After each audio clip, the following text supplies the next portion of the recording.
Doctor Bhimrao Ramji Ambedkar की जीवन गाथा अपने आप में संघर्ष और साहस की अमर गाथा है।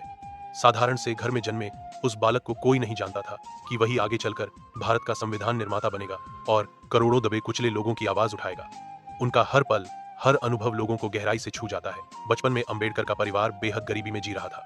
जातिगत भेदभाव की वजह से उन्हें हर जगह अपमान झेलना पड़ता था। एक बार भीमराव अपने भाई बहनों के साथ अपने गांव से दूर रिश्तेदारों से मिलने जा रहे थे।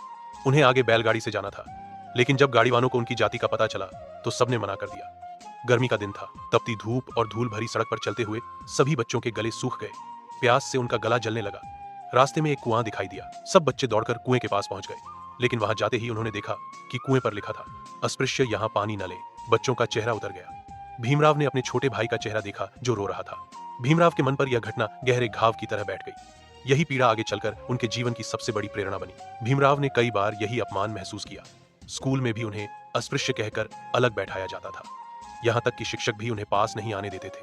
कई बार उन्हें प्यास लगती तो कोई पानी तक नहीं देता। वो यही सोचते, क्या हम इंसान नहीं हैं? सिर्फ जन्म से ही हम अलग क्यों कर दिए जाते हैं?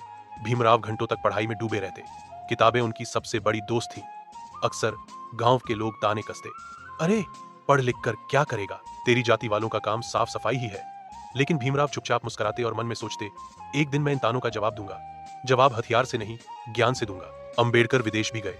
उन्होंने लंदन स्कूल ऑफ इकोनॉमिक्स और कोलंबिया यूनिवर्सिटी में पढ़ाई की। जब वे वहां पढ़ रहे थे तब महसूस किया कि बाहर की दुनिया में कोई उन्हें अस्पृश्य नहीं कहता। लोग उन्हें सम्मान देते।